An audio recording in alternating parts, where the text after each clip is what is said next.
वजन कमी करायचं खूळ डोक्यात घेतलं की नाही की असे पदार्थ सुचायला लागतात बरं का.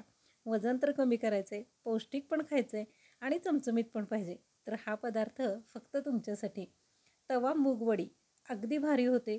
लहान मुलांनासुद्धा खाण्यासाठी पौष्टिक, मोठ्यांना आवडते आणि आपल्यालाही सगळ्यांना खायला छान लागते. पोटभरीचा नाश्ता होतो. फक्त सॉससोबत किंवा चमचेच्या चटणीसोबत असा हा पदार्थ मस्त लागतो. तर चला झटपट रेसिपीला सुरुवात करूयात. इथं मी 1 वाटी हिरवे मूग 3 ते 4 तास भिजवून ठेवले होते. हे भिजवलेले मूग एका चाळणीमध्ये आता काढून घेतलेत आणि त्यातलं सगळं पाणी निथळून घेतलं. आता काय करायचं तर एक छोटं मिक्सरचं भांडं घ्यायचं आणि त्याच्यामध्ये 8 ते 10 लसूण पाकळ्या घालायच्या, 2 हिरव्या मिरच्या आणि 1 चमचाभर जिरे घालायचे. एवढ्याच साहित्यामध्ये खमंग असा पदार्थ तयार होतो. आणि यातलं साहित्य कुठलंही प्रमाण किंवा प्रकार बदलू नका, म्हणजे चव पण बदलणार नाही. तर आता हे हिरवे मूग त्यामध्ये घालून मिक्सरला जाडसर असं हे वाटून घेतलं. थोडंसं घट्ट होतं, पण आपल्याला घट्टच हवं आहे, त्यामुळं पाण्याचा वापर अजिबात करायचा नाही. आता हे सगळं आपण एका कुंड्यामध्ये, बाउलमध्ये काढून घेऊयात. आता 2 लॉटमध्ये मी फिरवून घेतलं हे सगळं मिक्सरमध्ये आणि हिरवी मिरची आणि लसणाची चव खूप छान येते. तिखट घालायचा प्रयत्न करू नका, लाल तिखट चव बदलेल. आता याच्यामध्ये चवीनुसार मीठ आणि अर्धं लिंबू घातलं. आता हे सगळं मिश्रण मस्तपैकी हाताने कालवून घ्यायचं.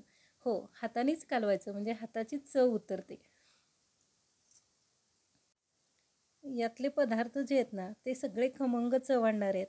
त्यामुळं याच्यामध्ये काही वाढवू नका किंवा काही बदल करू नका. फक्त एवढेच घटक वापरा म्हणजे चव बघा किती छान येईल. तर आता आपल्याकडं जी चाळणी असते ना त्या चाळणीमध्ये असे आपल्याला वडे म्हणजे सांडग्याच्या आकाराचं वडे घालायचे आहेत, सांडगे घालायचे आहेत आणि ते चाळणीमध्ये एक एक करून घालायचे. आता चाळणी लहान आहे त्यामुळं मला 2 लॉटमध्ये करावं लागलं. पण 1 वाटी मुगाचे हे जे वडे आहेत ते 4 लोकांना अगदी पोटभर होतात. आणि चिंचेची चटणी जर का असेल ना तर आहाहा! एकदम मस्त लागतात बरं का. आणि मुलांनाही वेगळा असा पदार्थ होतो. आपल्यालाही चवीत बदल नक्की करून बघा. तर आता हे जे वडे आहेत ना ते चाळणीमध्ये घालून झालेले आहेत. आकार दिलेला आहे. जरा गोल आणि मोठाच वडा ठेवा, कारण शिजल्यानंतर तो चपटा होतो आणि बसका होईल आणि त्याचा शेप जाईल. तर असं नको व्हायला म्हणून थोडासा मोठा आकार द्यायचा. आणि एका बाजूला पाणी तापत ठेवलेलं, उकळलेल्या पाण्यामध्ये एक स्टँड ठेवलं आणि त्याच्यावरती ही चाळणी ठेवून दणकून वाफ काढली. 3 ते 4 मिनटाची वाफ पुष्कळ होते.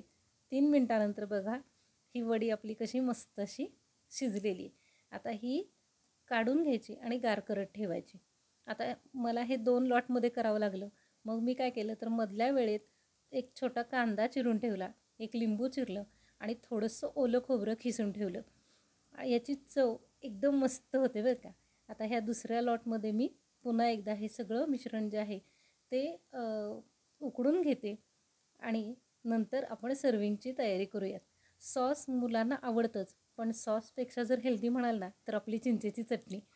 तर आता आपल्याकडं हा तवा आहे, तापलेल्या तव्यावरती तेल घालायचं आणि याच्यामध्ये फोडणी करायची. पण फोडणीमध्ये सुद्धा मिर्च मसाला जास्त घालायचा नाही. फक्त मोहरी घालायची आणि हळद घालायची.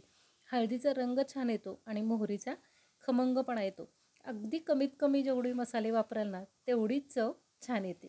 तर आता ही मूगवडी गार झालेली आहे, ती आपण तव्यावरती परतून घेणार आहोत. परतायची एवढी की त्याचा रंग मस्त असा लालसर आला पाहिजे. सावकाश परतायची, गॅस बारीक करायचा आणि वास येतोपर्यंत म्हणजे घरातल्यांनी विचारलं पाहिजे की अरे वा, कशाचा वास येतोय, एवढी परतत राहायचं. फक्त कडधान्य खा किंवा भाज्या खा, खा खा म्हणून कोणी खात नाही.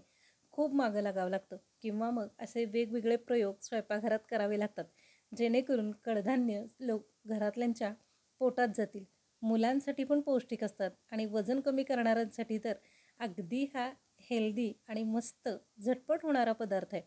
तुम्ही अगदी सकाळी उठल्या उठल्या जरी मूग भिजत घातलेत ना तरी 2 तासात आपली बाकीची कामं होईतोपर्यंत मूग भिजतात आणि झटपट हा पदार्थ होतो. तेव्हा नक्की करून बघा. आणि हो, व्हिडिओ आवडला ना तर व्हिडिओला लाईक करायला, चॅनल सबस्क्राईब करायला आणि हो, हा व्हिडिओ इतरांपर्यंत शेअर करायला अजिबात विसरू नका. ही टिफिन रेसिपी कशी वाटली ना सांगा. तर चला आता मस्त असे वडे आपल्या परतून झालेले आहेत. त्या एका बाउलमध्ये काढून घेऊयात आणि त्याच्यावरती चवीनुसार आपल्याला हे सगळं साहित्य घालायचं आहे. म्हणजे खिसलेलं ओलं खोबरं, कांदा आणि लिंबू. चिंचेची चटणी हाच खरं चांगला ऑप्शन आहे. आणि चिंचेच्या चटणीसोबत मस्त असं टूथपिक लावून किंवा आपला काटे चमचा देऊन खायला द्या. नक्की करून पहा. व्हिडिओ पूर्ण बघितल्याबद्दल मनापासून आभार. आता इथून पुढं तुम्हाला कधीही असा प्रश्न पडणार नाही की मुलांच्या डब्याला काय देऊ किंवा नाश्त्याला काय करू. छोटी सुट्टी असते, छोट्या सुट्टीमध्ये हे तर मुलांना खायला खूप आवडतं. म्हणजे जेव्हा माझी मुलं शाळेत घेऊन गेली होती ना, त्यावेळेला आल्यानंतर माझ्या मुलांनी सांगितलं की आई, पुन्हा उद्या डब्यात हाच पदार्थ सेम टेस्टमध्ये सेम हवा आहे. मग आहे की नाही भन्नाट रेसिपी. चला पटकन सबस्क्राईब करा बघू.